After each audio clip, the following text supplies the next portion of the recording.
Welcome to CityWorks, a production of the City University of New York School of Labor and Urban Studies and CUNY TV. Every month here on CityWorks, we explore the lives of working people on the job, at home, and in our communities. And we look at how this diverse city can achieve greater social and economic equality. We ask, how do we apply our understanding to the world at large? Today, we're talking about app-based delivery workers, known here in New York City as Deliveristas, on the move in the summer heat, during the coldest winter days, in the pouring rain, over city bridges, through crowded traffic. They have persevered, sometimes confronted by violence, eking out a living while getting critical food supplies to households across our city. Ligia Guallpa is co-founder and executive director of the Workers' Justice Project, the WJP. Guallpa has a remarkable record in her 12 years of organizing largely low-wage immigrant workers. WJP is now 15,000 members strong, with members who are day laborers, construction workers, domestic workers, and app-based delivery workers. Last year, WJP launched Los Deliveristas Unidos, the country's largest workers' collective, representing 65,000 app-based delivery workers. I'm also joined by Joshua Wood, who started delivery work in 2019 and showed courage in helping feed New Yorkers during the height of the pandemic. A member now of Los Deliveristas since September 2021, he is a core leader committed to transforming app delivery work into a dignified profession. Thank you both for joining us. It's great to have you. I mean, just to get very clear, when people see Grubhub and, DoorDash, that's what we're talking about, right, Josh? Yes. What exactly is the route of somebody like yourself to becoming an app-based delivery worker? There's a lot of reasons that people pick up this job. I think the most common one is that the barrier to entry is pretty low. I started doing this work when I was 18, 19. It was one of my first jobs I've ever had. All you need to do is download the app, start working. That's what they bill to you. They say that you can be your own boss and all the benefits that they promise you. They don't tell you how hard it is to be as a full-time job. But once you are in, it's a job which will quickly suck up a lot of your time. The barrier to entry is low, but so is the upward mobility. Now, this was a field that saw a tremendous spike during the pandemic, right, Ligia? People who had perhaps been in restaurants before had that avenue closed off for them and instead started working for apps, is that right? Yeah, I mean, right now New York City is the home of more than 65,000 deliveristas who are being subcontracted by multi-billion-dollar tech companies whose revenues have increased more than 200% and are taking literally our city's economy, not only to deliver food, but we're also talking about groceries, pet stuff, supplies, and the market is growing. Actually, New York City has been one of their largest and fastest market for these app deliveries companies who rely on more than 65,000 deliveristas like Josh, who do this in electrical bikes, fixed bikes, and anything in one wheel to two wheels. Now, it was 100 degrees here this week. Were you out there in those streets, Josh? Mm-hmm. And the winter too? Yep. What's that like for you? It's hard work. We kind of have to be outside whatever the weather throws at us, and that just adds to the challenges of sustaining ourselves on the workplace.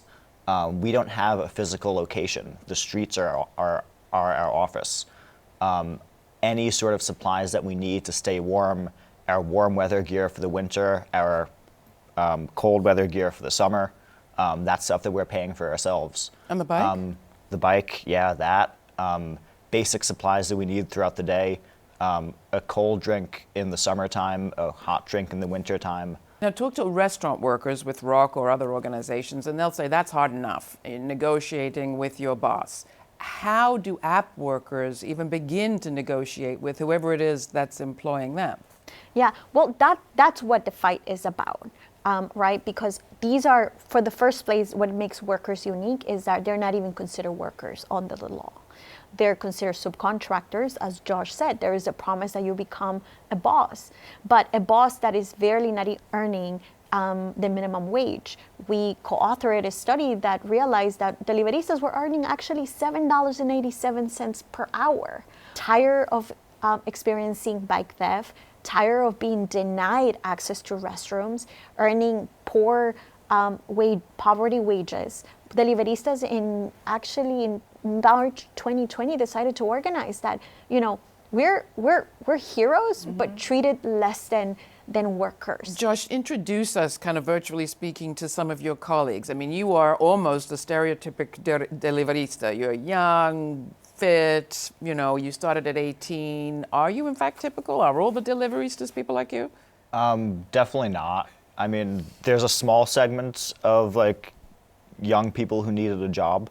Most deliveristas are immigrants. I can't speak on behalf of anyone whose experience is not my own, but. And you know anyone that's got hurt? It's common. We all get involved in accidents. The reason that our labor is even valued at all is because we can transport something from point A to point B quickly in dense traffic. The way that you do that is you be a little bit more mobile, a little bit smaller than everybody else on the road. Whatever vehicle you're on, that makes you more vulnerable. If there's ever a disagreement about who has right of way between you and a car, you're the one getting hurt. And your income is dependent on how many deliveries you make, is that right? Yes. So there's an impetus to go as quickly as you can. Yeah, we're getting paid by the job. Why organize? Why did you choose to organize? Because you've got enough on your plate, and that's just adding a whole other thing to do. We're stronger together. Organizing is really the only option that we have. We are the industrial reserve pool of labor. This is something that they're putting out the task of, is anyone willing to do this order? They'll start at the lowest bidder, $2, $3, $4, see if anyone takes it. We know that that isn't sustainable. Problem is, there's people who are desperate enough that they need to take those orders, and they'll do it for $2, $3, $4. The only way to stop that from happening is if all of us come together and say, no, you can't get away with this anymore. Our goal is to turn this into a dignified profession. That means that we have to have a union. We have to be able to bargain directly with these companies and say that these are the standards that you are going to have to hold us to if we're willing to do your work. And that's exactly what the Workers' Justice Project has been about, right? Ligia, can you talk about this organizing drive, effort, what it's taken, what your demands have been, and then we'll hear some of the good news about what you've won. Yeah, I mean, this is exactly what Josh said. There is no other choice to make and win basic labor protections, and why not secure worker representation in your job? And Deliveristas actually they organize in one of the worst crises of our nation in the middle of a pandemic out of necessity and because there was no other choice. And Deliveristas, when they started to organize, one of the most beautiful and powerful things is that these are strong worker leaders who already have been organizing out of necessity as a way of survival. We started organizing by bringing all these different networks that Deliveristas have been building to stay safe in the streets. And what it took literally the courage of workers to say, enough is enough. And just forgive me, but there's not a union hall. It's like, how do you connect and to organize? Right. Even though Deliveristas are not unions, they already operate as a union. Talk about that. They are building what we call networks in WhatsApp groups and Telegrams, in Facebook groups, where they are already bonding together, organizing together to make sure that they don't take the cheapest deliveries, to make sure that when somebody gets in an accident, they aid that other worker right away. They've been meeting to push the companies actually to define what the demands when it comes to legislation would be. They're the ones who literally are pushing back to the companies to say, no, you have to treat us better, you have to pay us better, and we deserve better as essential workers in New York City. And they're building one of the largest, fastest organizing networks in the country, which now it's called Los Deliveristas Unidos. And it's one of the not only the largest, but more diverse organizing collectives that it's not only made of Latino, but also we're talking about African deliveristas, South Asian deliveristas, specifically the Bangladeshi, which is a large workforce in the industry. At the end of the day, they realized, as Josh said, they're stronger when they're united, and they understand that they're not going to be able to confront the power of these app delivery companies if they don't unionize and if they don't organize. So what's Deliverista in Bengali? That's a hard one. You were saying that you're renaming actually to represent more and more people and include more and more people. You've got some of the demands right there on your shirt. Mm-hmm. You don't need to read that very small writing, but just tell us what some of them are. So the major wins that we've gotten so far, we've gotten access to the bathrooms. We have gotten, when we sign up, the companies will not provide us with a free backpack. Small win, I know. We have the ability to... I just have to underscore this again. Access to the bathroom as a right seems like organizing 101 from the 1800s. Yes. You know, but here we are, 2022. Okay, and even that is still limited. It's still denied at some places. Places that don't have a customer-facing bathroom, they're not going to let us go to the back and use the employee bathroom. We've gotten the ability to cash out without the apps charging us a fee, because some apps used to do that. We've gotten more transparency over tips, although there still are accusations that that's not always being followed through on. And then the big one that we have coming up is that we're going to get a minimum wage starting in January of next year. We're still in the process of negotiating with the city what that's going to look like. Well, one of the things is that a lot of consumers, what they don't know is that deliveristas rely mostly on the tip as a wage. Deliveristas don't have a minimum wage like any other workers. So if they got a really bad tip or they had no tips, pretty much they go without being paid for that delivery that they did. So the goal is for next year to be able to secure a basic, not only minimum, but a living wage for deliveristas across the country. Across the city, and hopefully that becomes also a national model to push other cities to do the same, to ensure that deliveristas don't have to rely on the generosity of consumers in order to have a living wage. And the other one that we want is being able to have control over the distance. A lot of the deaths that have happened in New York City has been because deliveristas have had to ride long distances in order to deliver a bagel or your noodles, or sometimes McDonald's, right? So what deliveristas are able to do now is, before they accept the delivery, know how far that distance would be and able to say no. I don't want to travel 5-6 miles to deliver your bagel for a $2 tip. Yeah. And that's huge, and that's so important for deliveristas, because that means being able to work safely and probably not have to get into accident because of the traffic and the lack of infrastructure that our city has.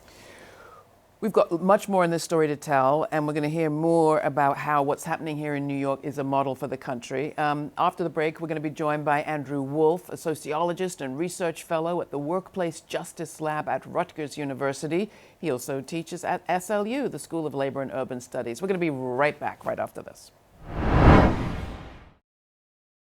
The CUNY School of Labor and Urban Studies is the 25th and newest school under the CUNY umbrella. Dedicated to public service and social justice, the CUNY School of Labor and Urban Studies offers undergraduate and graduate degrees in the areas of labor studies and urban studies, and certificate programs in labor relations, public administration and public policy, healthcare policy and administration, and community leadership. We pride ourselves on being an institution that brings together activists and academics. Find out more at slu.cuny.edu. Andrew Wolf's work focuses on the impacts of app-based employment for immigrant populations. His efforts helped in the passage of minimum employment standards for app-based delivery workers by New York City. Welcome, Professor Wolf. Glad to have you with us joining this conversation. Talk a little bit about what your research revealed about the scale of the problem and this question of wages. Yes, thanks for having me. So as you said, I worked on this study with the Workers' Justice Project of app-based delivery workers. It was the first study of its size and scale in the country, and we found that overwhelmingly drivers were not making the minimum wage. They were making about half of the minimum wage. If you exclude tips, and even including tips, they were still making below the New York City minimum wage. And what about this question of New York versus the country? To what extent is New York an outlier? New York is obviously an outlier in many respects, but not in the sense that drivers are struggling elsewhere across the country. In fact, in some places it could be worse because in California you can't do this work on a bike. You need a car, so you're also paying for the gas. But other studies in other places have shown similar issues. It's a broad problem that these apps are not providing a livable wage. So one of the questions that we want to get at in this part of the program is the question of demands, what can be done, and who's responsible. We've heard a little bit about the responsibility of the companies getting super rich, not sharing any of the wealth. What about the cities and the council, as you say? Yes, it's extremely important. These companies don't exist in a vacuum. So when these companies don't pay a living wage, it's just as important to recognize the role of governments in letting them do this, right? And that's why it's so important that New York City stepped up and was the first place in the nation to say, no, you can't not pay a minimum wage. You can't say just because you're claiming they're independent contractors that employment rights don't apply to them. So understanding the culpability, it's very important, and it's partly important because it starts with these delivery workers, but Amazon, Walmart, they're all looking into how much they can turn these models into their places as well. So it's extremely important that the government takes responsibility and doesn't allow technology to undermine workers' rights. Now, Ligia, coming back to you for a second, clearly you've got a lot of power, a lot of accomplishments already under your belt. Assuming you get everything that you want, looking forward, say 5 years from now, what's your vision of what would exist for workers like the Deliveristas, whatever they end up being called by that point? What, in terms of a city infrastructure, would you like to see? Yeah.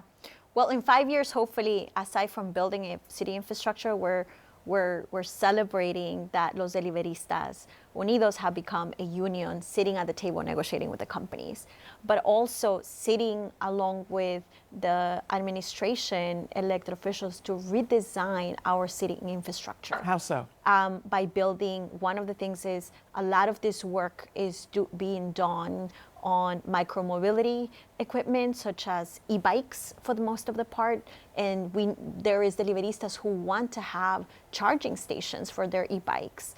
That doesn't exist, and sometimes they have to pay almost $40 to $100 per month just to charge their bikes, additional cost.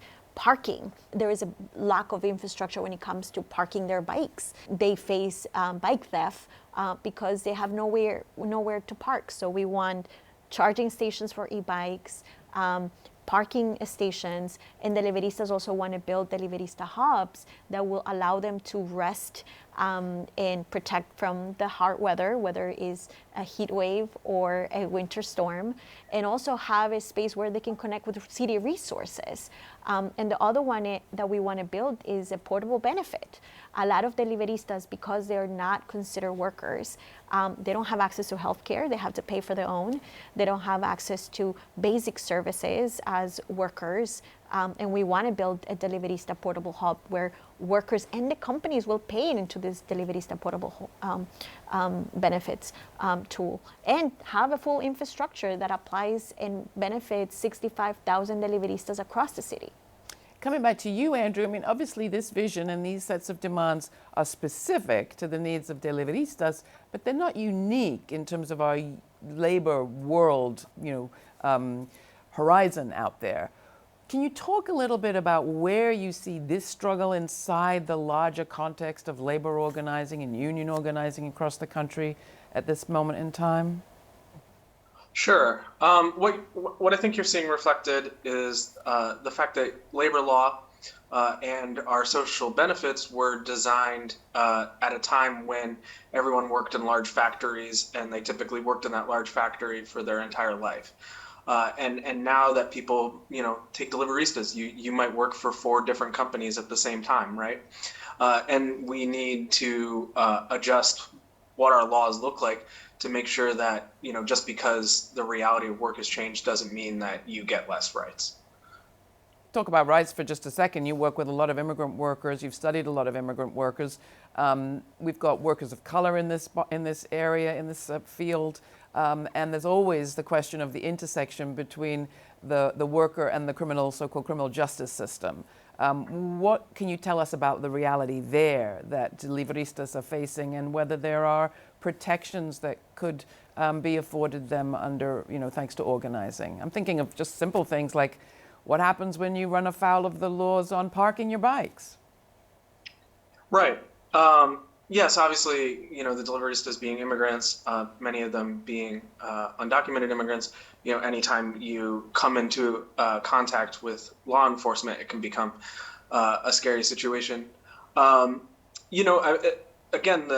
to bring it back to this history, there's the reason independent contractors are carved out of these rights is because these jobs have historically been done by people of color, by African Americans, and Southern Democrats during the New Deal era carved them out of these laws due to racism, right?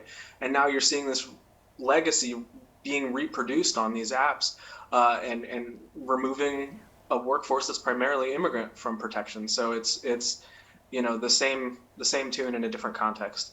Ligia, coming back to you, we've talked about corporations, a little bit about the city, something about the criminal justice system. What about consumers? What about people like me and some of the other people watching who maybe use those apps to bring needed things to their house, whether it's food or deliveries of other kinds? Yeah, I mean, I think there's a lot that consumers can do to support Deliveristas. One of the first is we don't want to discourage people from using the apps, because there is 65,000 Deliveristas who relied on this labor to provide to their families, where the majority, almost 85%, actually use this type of work as full-time work, and the majority happens to be working families. So there's a lot that consumers can do. One is tip well. Until we don't secure a minimum wage, Deliveristas still relied on your tip. Tip on the app or tip cash when the person comes to the door, or both? Both. If you tip on the app, what we encourage to do is disclose the tip amount to the Deliverista to make sure that they can confirm back to make sure that they got the right tip amount.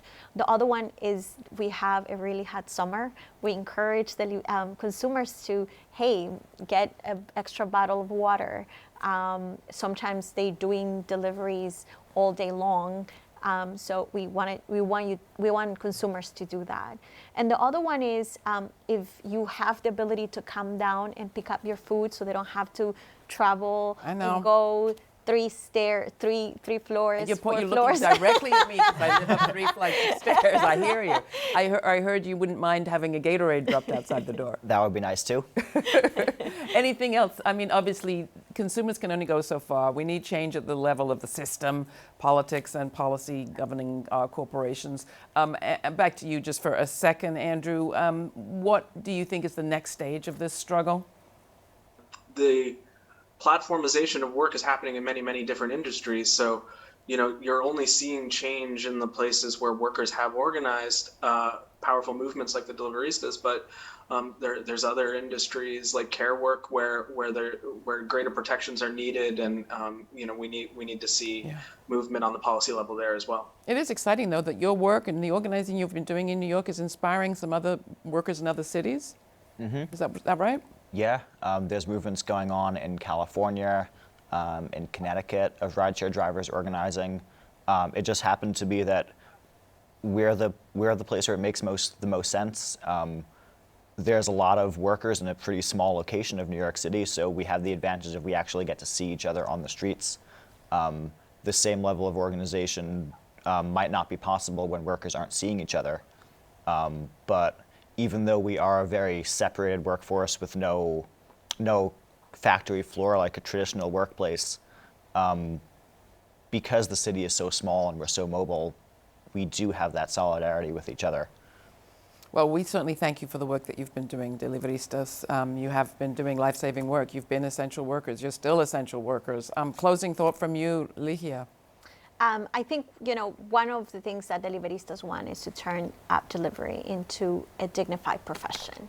And there is a lot of work ahead to do, from creating and building a infrastructure for Deliveristas, making sure we can guarantee basic protections.